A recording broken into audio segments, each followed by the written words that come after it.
నమస్కారం, be news కి స్వాగతం. నేను మీ మహంతి. ముందుకి నాటి ముఖ్యాంశాలు. ఏపీకి అత్యుత్తమ ఇంధన సామర్థ్య అవార్డు. ఆంధ్రప్రదేశ్ రాష్ట్ర ముఖ్యమంత్రి వైఎస్ జగన్మోహన్ రెడ్డిని కలిసిన ఇంధన శాఖ ఉన్నతాధికారులు. ఏపీ ఇంధన శాఖ అధికారులను అభినందించిన సీఎం జగన్. ముగిసిన టీడీపీ జాతీయ ప్రధాన కార్యదర్శి నారా లోకేష్ యువగలం పాదయాత్ర. చివరి రోజున గ్రేటర్ విశాఖ పరిధిలో భారీ ర్యాలీ. గాజుపాక శివాజీనగర్లో పైలాన్ ఆవిష్కరించిన లోకేష్. ఆరోగ్యశ్రీ స్మార్ట్ కార్డుల పంపిణీకి ఏర్పాట్లు చేస్తున్నామన్న జిల్లా కలెక్టర్ ఎస్ ఢిల్లీరావు. వచ్చే జనవరి 1వ తేదీ నుంచి జగనన్న ఆరోగ్య సురక్ష 2 కార్యక్రమం నిర్వహించనున్నట్టు వెల్లడి. వ్యయ పరిమితిని 5 లక్షల నుంచి 25 లక్షలకు పెంచామన్న కలెక్టర్. 7వ రోజుకు చేరుకున్న అంగన్వాడీల నిరసన. కనీస వేతనాలను చెల్లించి తమకు ఉద్యోగ భద్రత కల్పించాలన్న అంగన్వాడీలు. ప్రభుత్వం మొండి వైఖరిని నిరసిస్తున్నామన్న అంగన్వాడీలు.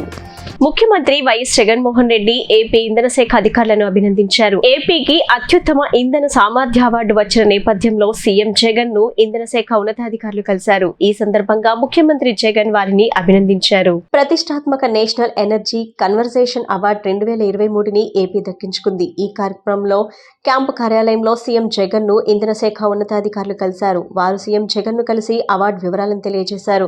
ఇక ఇటీవల ఢిల్లీలో రాష్ట్రపతి ద్రౌపది ముర్ము చేతుల మీదుగా ఏపీ అధికారులు అవార్డును అందుకున్నారు. అయితే వరుసగా 2 సార్లు ఈ అవార్డును దక్కించుకొని ఏపీ రికార్డు సృష్టించింది. ఇక ముఖ్యమంత్రి జగన్ ను కలిసిన వారిలో ఇంధన శాఖ special chief secretary K Vijayanand, AP Genco MD KVN Chakradhar Babu, AP Transco JMD B Mallareddy, APS ECM chief executive officer BAVP Kumar Reddy పాల్గొన్నారు.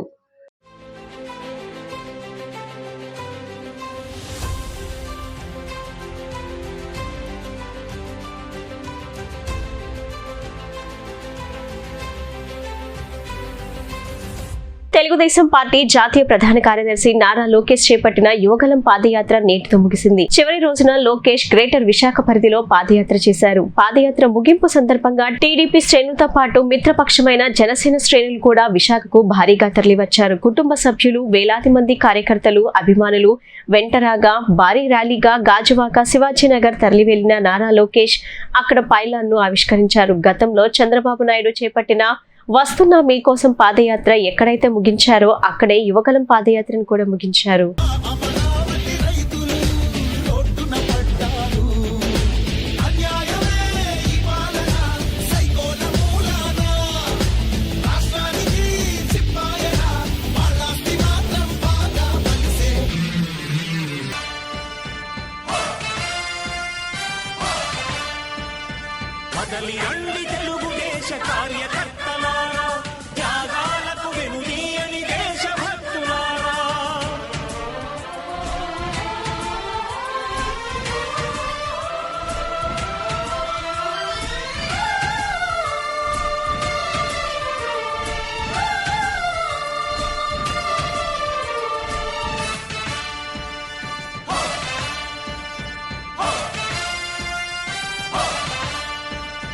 పార్టీకే అంకితమై పనిచేసే మీరు దేశంలో నిలిపారు మన పార్టీ పేరు.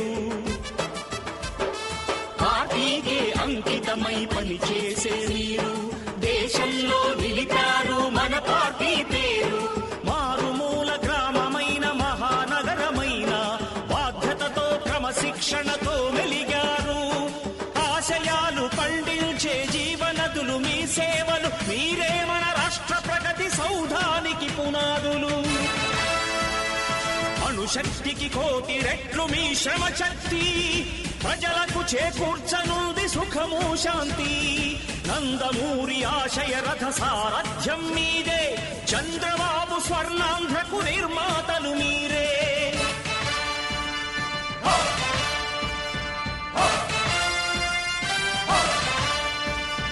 కదలి రండి తెలుగుదేశ కార్యకర్తలారా, త్యాగాలకు వెనుదీయని దేశభక్తులారా.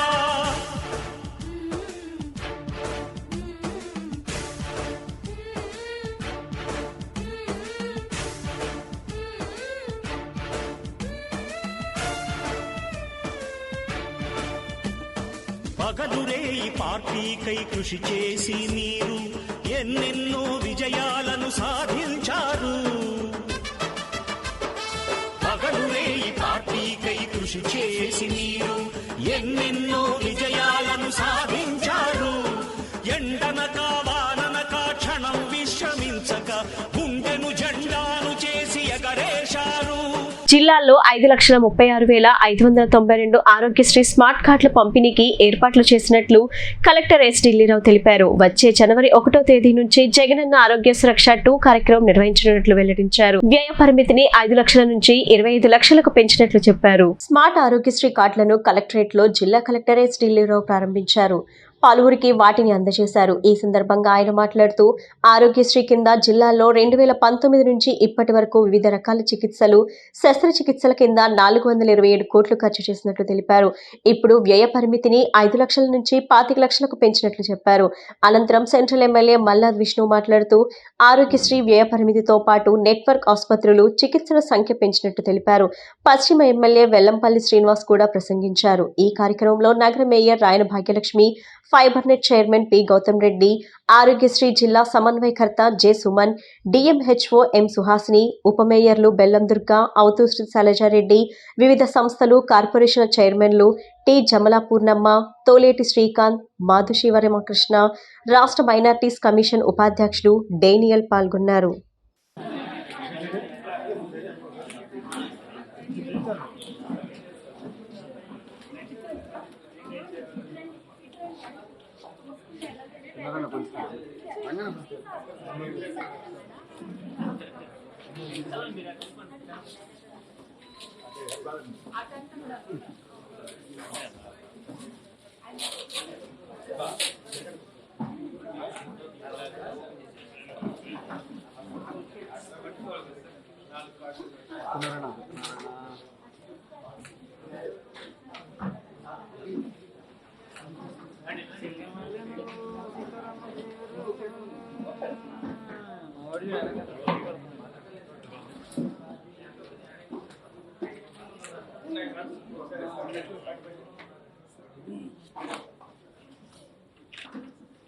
ఈరోజు గౌరవ సీఎం గారు మన వైఎస్ఆర్ ఆరోగ్యశ్రీ ఈ మెగా అవేర్నెస్ క్యాంప్ అనేది, అదేవిధంగా కొత్త ఫీచర్స్తో ఈ కార్డుని డిస్ట్రిబ్యూట్ చేయాలనే దాంతో కార్యక్రమాన్ని క్యాంప్ ఆఫీస్ నుండి ఇనాగ్రేట్ చేయడం, ఇక్కడ జిల్లా స్థాయిలో ఎమ్మెల్యేలు, మేయర్ గారు, ఇతర ప్రజాప్రతినిధులు, అందరు అధికారులు కూడా డివిజన్ స్థాయిలో, అదేవిధంగా మండల స్థాయిలో, అదేవిధంగా సెక్రటేరియట్ స్థాయిలో వాలంటీర్స్ దగ్గర నుండి, ప్రజాప్రతినిధుల దగ్గర నుండి సెక్రటేరియట్ స్టాఫ్ అందరూ కూడా, ఇటు హెల్త్ స్టాఫ్ అందరూ కూడా అటెండ్ అవ్వడం జరిగింది.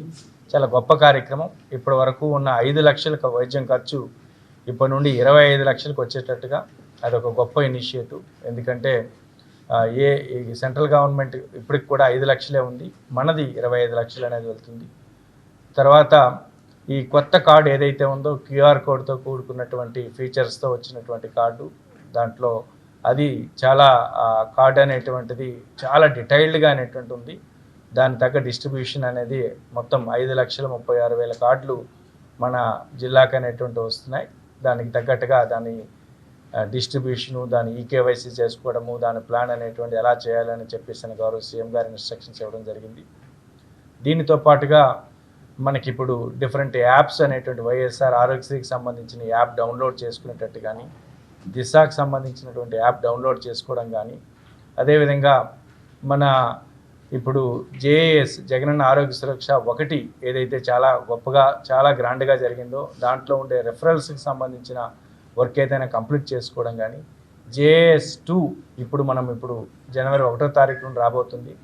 దాంట్లో ఎలా ప్లాన్ చేసుకోవాలనే దాని గురించి ఈ ఎంటైర్ అవేర్నెస్ అనేది, దానితో పాటు ఎంటైర్ ఇండియాలో ఎక్కడా లేనట్టుగా, ఎందుకంటే మన రాష్ట్ర ప్రభుత్వం, మన అంతకుముందు ఉన్నటువంటి రాష్ట్ర ప్రభుత్వాన్ని చూసి central government Ayushman Bharat PMJ అని చెప్పేసి ప్రోగ్రామ్ వచ్చింది. ఇప్పుడు ఆరోగ్య ఆసరా, వైఎస్ఆర్ ఆరోగ్య ఆసరా అనేటువంటిది ఏ రాష్ట్రంలో లేనిది మన రాష్ట్రంలో మాత్రమే ఉంది. కనీస వేతనాలను చెల్లించి తమకు ఉద్యోగ భద్రత కల్పించాలని అంగన్వాడీలు సహాయకులు చేస్తున్న పోరు 7వ రోజుకు చేరుకుంది. చాలీచాలని జీతాలతో జీవితం ఎలా నెట్టుకొచ్చేదంటూ వారు ఆవేదన వ్యక్తం చేస్తూ ర్యాలీలు నిర్వహించారు. ప్రభుత్వం మొండి వైఖరిని నిరసిస్తూ నినాదాలు చేశారు. విజయవాడ ధర్నా చౌక్ లో అంగన్వాడీల పోరుబాట 7వ రోజుకు చేరుకుంది. తమకు ఉద్యోగ భద్రత కల్పించాలంటూ అంగన్వాడీ కార్యకర్తలు మానవహారాలు చేపట్టారు. అంగన్వాడీలు చేస్తున్న నిరవధిక సమ్మెకు పలు ప్రజా సంఘాల మద్దతు రోజురోజుకు పెరుగుతుంది. ఎన్నికల ముందు ఇచ్చిన హామీలను అమలు చేయనందుకు ప్రభుత్వం తమను శత్రువులుగా చూడటం భావ్యం కాదన్నారు.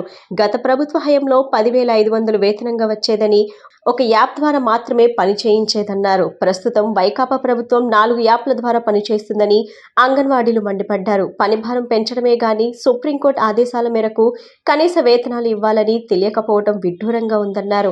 అధికారం అప్పగిస్తే తెలంగాణ కంటే 1000 రూపాయలు ఎక్కువ ఇస్తారని మాట ఇచ్చిన జగన్ ఇప్పుడు మడమ తిప్పటం సిగ్గుచేటని మండిపడ్డారు. 1000 రూపాయలు ఎక్కువనిస్తే మాట ఇచ్చిన జగన్ ఇప్పుడు మడమ తిప్పటం సిగ్గుచేటని మండిపడ్డారు.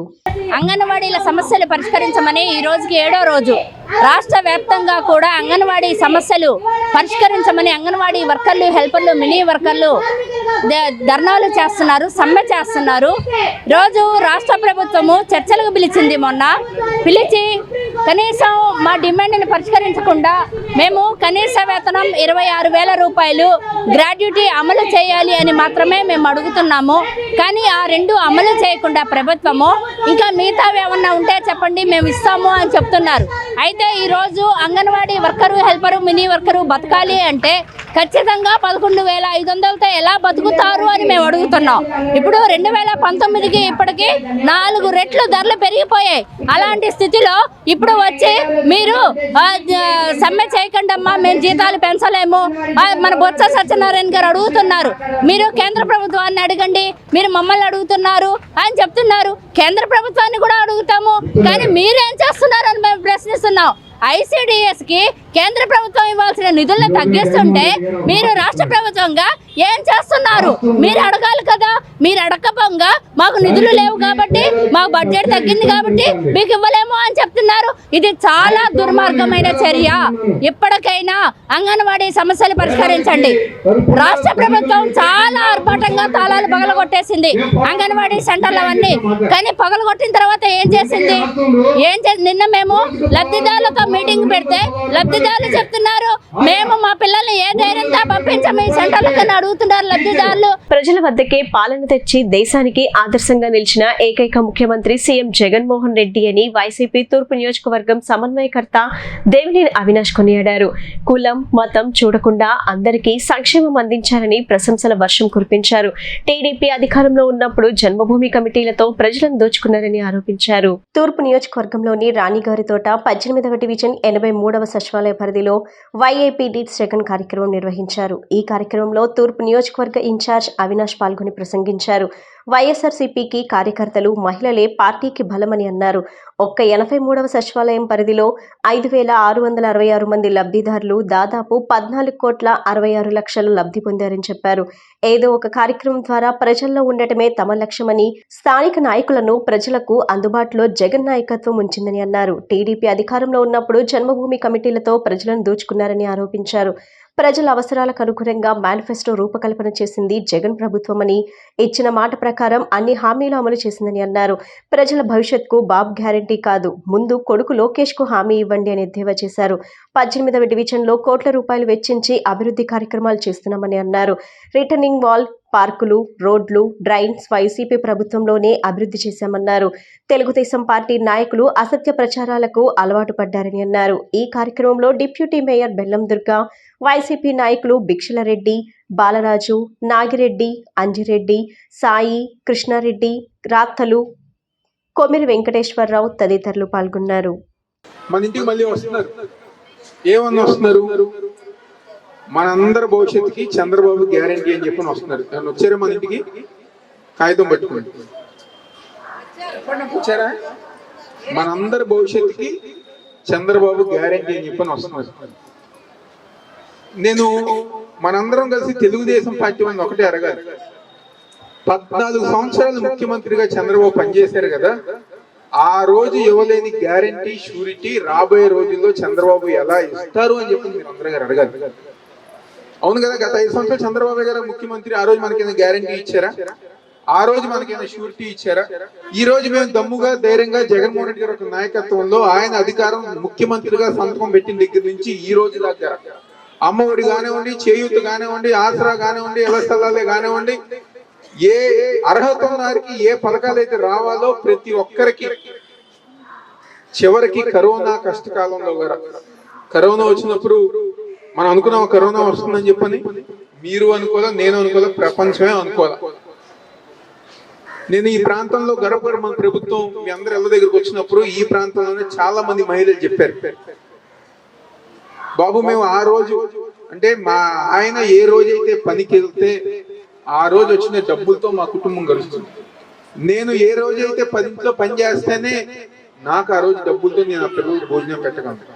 అలాంటి పరిస్థితుల్లో ఉన్న మేము కరోనా సమయంలో పనులు లేక, మా ఆయనకి ఇబ్బందులుగా ఉండి పనులు లేక మా పిల్లలకి భోజనం పెట్టలేని పరిస్థితిలో జగన్మోహన్ రెడ్డి గారు మాట తప్పకుండా మా బ్యాంక్ అకౌంట్ కి డబ్బులు పంపించి మా కుటుంబాన్ని 2 సంవత్సరాలు నిలబెట్టిన నాయకుడు ఈరోజు జగన్మోహన్ రెడ్డి గారు అని చెప్పని అనేక మంది మీలాంటి మహిళలే, మీలో ఉండే మహిళలే చెప్పారు. వేరే వాళ్ళు ఎవరు చెప్పట్లా, మీ ప్రాంతం వాళ్ళే చెప్పారు. ముఖ్యమంత్రి జగన్మోహన్ రెడ్డి బీసీలను మోసం చేస్తున్నారని భాజపా జిల్లా అధ్యక్షుడు అడ్డూరి శ్రీరామ్ ఆరోపించారు. ముఖ్యమంత్రి జగన్ బీసీ కార్పొరేషన్లు ఏర్పాటు చేశారే కానీ అవి పనికి రాకుండా చేశారని ఎద్దేవా చేశారు. ఒక్కరికైనా రుణం ఇచ్చారా అని ప్రశ్నించారు. రానున్న ఎన్నికల్లో జగన్ ను ఇంటికి పంపుతామని హెచ్చరించారు. బీసీలను నయవంచన చేసిన జగన్మోహన్ రెడ్డి అంటూ సోమవారం విజయవాడ ధర్నా చౌక్ ఓబీసీ మోర్చా ఆధ్వర్యంలో నిరసన కార్యక్రమం చేపట్టారు. ఆయన మాట్లాడుతూ ప్రధానమంత్రి నరేంద్ర మోడీ బీసీలను అక్కున చేర్చుకున్నారని చెప్పారు. పీఎం విశ్వకర్మ యోజన ద్వారా 18 ఓబీసీ కులాలకు చెందిన చేతివృత్తుల వారికి 3 లక్షల వరకు రుణాలు మంజూరు చేస్తున్నారని తెలిపారు. ముఖ్యమంత్రి జగన్ బీసీ కార్పొరేషన్లు ఏర్పాటు చేశారే కానీ అవి పనికి రాకుండా చేశారని ఎద్దేవా చేశారు. ఒక్కరికైనా రుణం ఇచ్చారని ప్రశ్నించారు. పైగా సంక్షేమ నిధులను దారి మళ్లించారని ఆరోపించారు. మోడీ ప్రభుత్వం 27 మంది బీసీలకు కేంద్ర మంత్రి పదవులను కట్టబెట్టిందని, ఇక్కడి ముఖ్యమంత్రి నా బీసీ అంటూనే వారందరినీ మూలన కూర్చోబెట్టారని దుయ్యబట్టారు. రానున్న ఎన్నికల్లో ఆయన్ని ఇంటికి పంపుతామని హెచ్చరించారు. బీసీలకు రాయితీ రుణాలు మంజూరు చేయాలని డిమాండ్ చేశారు. ఈ కార్యక్రమంలో ఓబీసీ మోర్చా జిల్లా అధ్యక్షుడు చిన్ని చిట్టిబాబు, రాష్ట్ర కమిటీ నాయకులు వి పల్లపురాజు, సిహెచ్ శివలత, కొల్లపల్లి గణేష్, భోగవల్లి శ్రీధర్, నూతనపాటి బాలకోటేశ్వరరావు, పిట్టల గోవింద్ తదితరులు పాల్గొన్నారు. ఈరోజు రాష్ట్ర వ్యాప్తంగా రాష్ట్ర ప్రభుత్వం ఏర్పాటు చేసినటువంటి 56 కార్పొరేషన్లలో నిధులు కేటాయించాలని రాష్ట్ర వ్యాప్తంగా కూడా జిల్లా కేంద్రాల్లోని నిరసన కార్యక్రమం తెలియజేయడం జరుగుతూ ఉంది. అందులో భాగంగా విజయవాడ ఎన్టీఆర్ జిల్లా అధ్యక్షుడు చిన్ని చిట్టిబాబు గారు, రాష్ట్ర కోశాధికారి శివకుమార్ పట్నాయక్ గారు, రాష్ట్ర కార్యదర్శి శివలలిత గారి ఆధ్వర్యంలోని ఈ యొక్క కార్యక్రమం చేపట్టడం జరుగుతూ ఉంది. ముఖ్యంగా రాష్ట్ర ముఖ్యమంత్రి జగన్మోహన్ రెడ్డి గారు ప్రతిపక్ష నాయకుడిగా పాత్ర పోషిస్తూ పాదయాత్రలు చేస్తున్న నేపథ్యంలో బీసీలందరినీ అన్ని రకాలుగా ఆదుకుంటాను, బీసీలు ఆర్థికంగా ఎదిగే విధంగా అన్ని రకాలుగా చర్యలు తీసుకుంటానని చెప్పి అనేక వాగ్దానాలు చేసిన సందర్భంలో బీసీలంతా కూడా గుంప తట్టుగా ఓట్లేసి గెలిపించిన సందర్భంలో ముఖ్యమంత్రిగా బాధ్యతలు స్వీకరించి జగన్మోహన్ రెడ్డి ఆనాడు 56 కార్పొరేషన్లు ఏర్పాటు చేస్తున్నానని చెప్పి ఈ రాష్ట్రంలో ఉన్నటువంటి బీసీ కులాలంతా కూడా రాష్ట్రంలో చరిత్ర సృష్టించబోతా ఉన్నారు. రాష్ట్ర బీసీల యొక్క రాత మారబోతా ఉందని చెప్పి ప్రజల బీసీలంతా కూడా ఆ రోజు అనుకున్న సందర్భం. కానీ బీసీ కార్పొరేషన్లు ఏర్పాటు చేశారే కానీ ఆ ఒక్క కార్పొరేషన్లో కూడా ఒక్క రూపాయి కూడా వేసిన సందర్భం లేదు. కార్పొరేషన్కి మెంబర్లుగా చైర్మన్గా నియమించి వాళ్ళని జీతగాలుగా మలిచారే తప్ప ఏ రోజు కూడా ఒక్క పైసా వేసిన సందర్భాలు లేదు. ఈరోజు అనేక మీటింగుల్లో నా బీసీలు, నా ఎస్సీలు, నా ఎస్టీలు, నా మైనార్టీలు అని మాట్లాడుతున్న నేపథ్యం చూస్తా ఉన్నాం. ప్రభుత్వ పాఠశాలలు, కళాశాలలో పనిచేస్తున్న శానిటేషన్ వర్కర్స్ సమస్యలను తక్షణమే రాష్ట్ర ప్రభుత్వం పరిష్కరించాలని సిఐటియు రాష్ట్ర అధ్యక్షుడు ఏవి నాగేశ్వరరావు డిమాండ్ చేశారు. కనీస వేతనం అమలు చేయాలని, ప్రతి నెల 5వ తేదీ లోపల వేతనాలు చెల్లించాలని డిమాండ్ చేశారు. ధర్నా చౌక్ లో ఏపీ ప్రభుత్వ పాఠశాలలు, కళాశాలల శానిటేషన్ వర్కర్స్ యూనియన్ సిఐటియు సంయుక్త ఆధ్వర్యంలో ధర్నా చేశారు. ఈ సందర్భంగా ఆయన మాట్లాడుతూ కనీస వేతనం అమలు చేయాలని, ప్రతి నెల 5వ తేదీ లోపల వేతనాలు చెల్లించాలని, గుర్తింపు కార్డులు ఇవ్వాలని, ప్రస్తుత మున్సిపల్ పాఠశాలలో కాంటిజెంట్ ఆయాలకు వేతనాలు 4,000 ఇస్తున్నారని వీరి వేతనాలు పెంచాలని డిమాండ్ చేశారు. పెండింగ్ వేతనాలు, శానిటేషన్ పరికరాలు ఇవ్వాలని డిమాండ్ చేశారు. ప్రమాద బీమా సౌకర్యం కల్పించాలని, సంవత్సరానికి 2 జతల యూనిఫామ్ ఇవ్వాలని, 4వ తరగతి ఉద్యోగులుగా గుర్తించాలని కోరారు. ఈఎస్ఐ, పీఎఫ్ సౌకర్యం కల్పించాలని, సెలవులు ఇవ్వాలని డిమాండ్ చేశారు. కార్యక్రమంలో యూనియన్ రాష్ట్ర ప్రధాన కార్యదర్శి దయా రమాదేవి, అధ్యక్షురాలు సరోజ, నాయకులు జానకి, రజని, లక్ష్మీదేవి, దివ్య, సుభాషిణి, అధిక సంఖ్యలో పారిశుద్ధ సిబ్బంది పాల్గొన్నారు. ప్రధానంగా ఈరోజు మేము రాష్ట్ర వ్యాప్తంగా ఈ రాష్ట్ర ధర్నా చేస్తున్నాము. ప్రధానంగా మా డిమాండ్ ఏంటంటే, ఈరోజు ఆరోగ్యమే మహాభాగ్యం అన్నారు పెద్దలు. మరి ఆ ఆరోగ్యం ఎలా వస్తుంది? ఈరోజు ప్రభుత్వ పాఠశాలలో శానిటేషన్ వర్కర్లు రాష్ట్ర వ్యాప్తంగా 54,000 మంది ఉన్నారు. మున్సిపల్ స్కూళ్లలో 20,000 మంది శానిటేషన్ కార్మికులు పనిచేస్తున్నారు. వీళ్ళతోని రాష్ట్ర ప్రభుత్వం వెట్టి చాకిరీ చేయిస్తుంది. అతి తక్కువ వేతనాలు ఈరోజు ఆయాలకి 54,000 మంది పనిచేస్తుంటే అమ్మఒడి నుండి వెనక్కి తీసుకున్నటువంటి మొదటి దఫా 1,000 రూపాయలు, రెండవ దఫా నుండి 2,000 రూపాయలు వెనక్కి తీసుకున్నటువంటి డబ్బుల నుండి 6,000 వేతనం ఇస్తామని చెప్పేసి జీవో నంబర్ 20 తీసుకొచ్చింది ప్రభుత్వం. 6,000 వేతనం ఈరోజు నెల ఇవ్వట్లేదు. ఈరోజు ప్రభుత్వం వెట్టి చాకిరీ చేయించుకుంటుంది. ఉదయం 7 గంటలకి ఈ కార్మికులు స్కూల్లోకి వస్తే తిరిగి సాయంత్రం 6 నుండి 7 గంటల వరకు దాదాపు 10-12 గంటలు పనిచేయాల్సినటువంటి పరిస్థితి వస్తుంది. గొర్రె తోక బెత్తడన్నట్టుగా ఈరోజు 6,000 వేతనం ఇచ్చేసి చేతులు దులుపుకుంటుంది. కాబట్టి వేతనాలు పెంచాలనేసి కంటింజెంట్ వర్కర్లు ఈరోజు మున్సిపల్ స్కూళ్ళలో 20,000 మంది పనిచేస్తున్నారు. వాళ్ళకి 4,000 వేతనం ఇస్తుంది. వేతనాలు పెంచాలి అని చెప్పేసి ఈరోజు మేము డిమాండ్ చేస్తున్నాం. అంతేకాదు, ఈరోజు ఇన్ని సంవత్సరాలుగా పనిచేస్తూ ఉంటే ఎటువంటి గుర్తింపు అనేది లేదు. గుర్తింపు కార్డులు ఇవ్వాలనేసి అనేక ప్రమాదాలకు గురవుతున్నారు. ప్రమాద బీమా సౌకర్యం కల్పించాలనేసి వేతనాలు ప్రతి నెల 5వ తేదీలోపు ఇవ్వాలి అని చెప్పేసి, అంతేకాదు ఈరోజు శానిటేషన్ పరికరాలు, ఆ పరికరాలు కూడా ప్రభుత్వం తూతు మంత్రంగా ఇస్తున్నటువంటి పరిస్థితి ఉంది. సరిపడిన ఈ స్కూళ్ళకి సరఫరా చేయట్లేదు.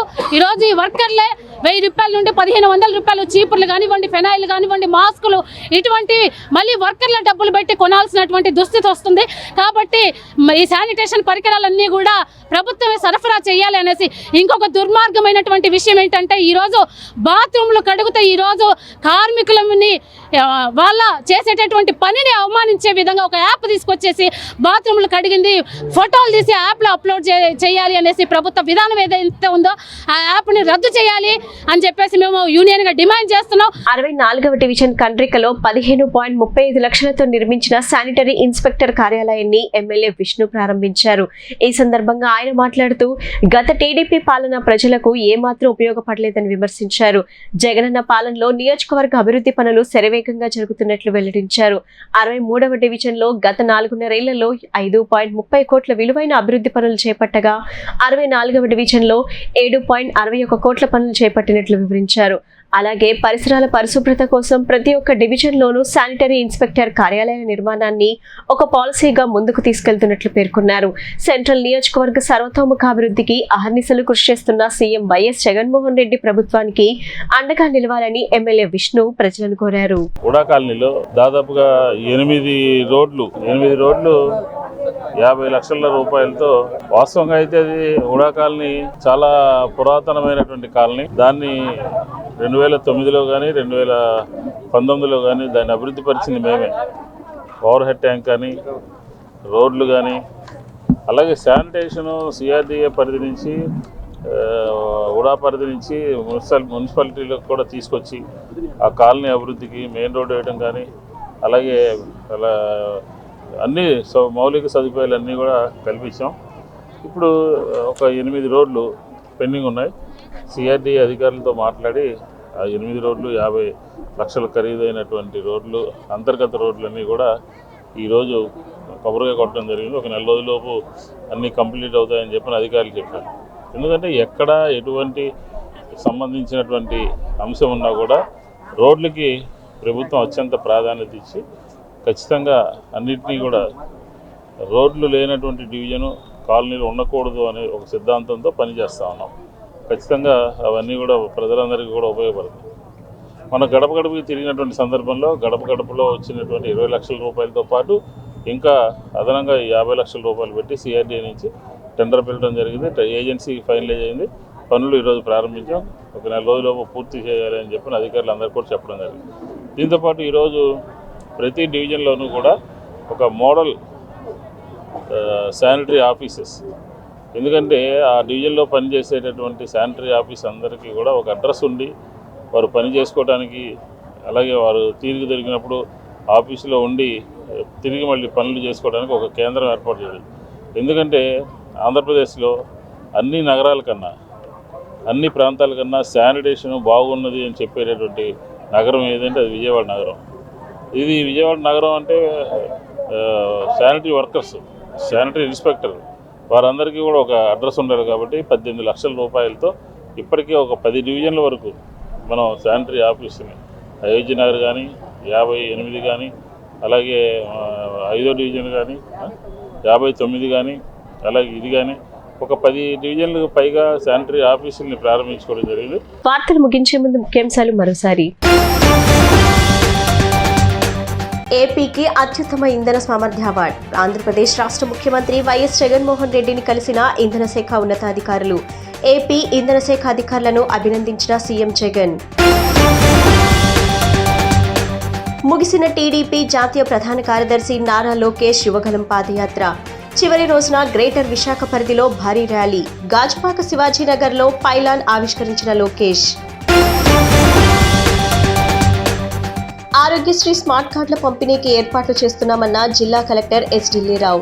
వచ్చే జనవరి 1వ తేదీ నుంచి జగనన్న ఆరోగ్య సురక్ష 2 కార్యక్రమం నిర్వహించనున్నట్టు వెల్లడి. వ్యయ పరిమితిని 5 లక్షల నుంచి 25 లక్షలకు పెంచామన్న కలెక్టర్. 7వ రోజుకు చేరుకున్న అంగన్వాడీల నిరసన. కనీస వేతనాలను చెల్లించి తమకు ఉద్యోగ భద్రత కల్పించాలన్న అంగన్వాడీలు. ప్రభుత్వం మొండి వైఖరిని నిరసిస్తున్నామన్న అంగన్వాడీలు. ఈ బులెటిన్ ఇంతటితో సమాప్తం. తిరిగి మరో బులెటిన్ కలుద్దాం. నమస్కారం.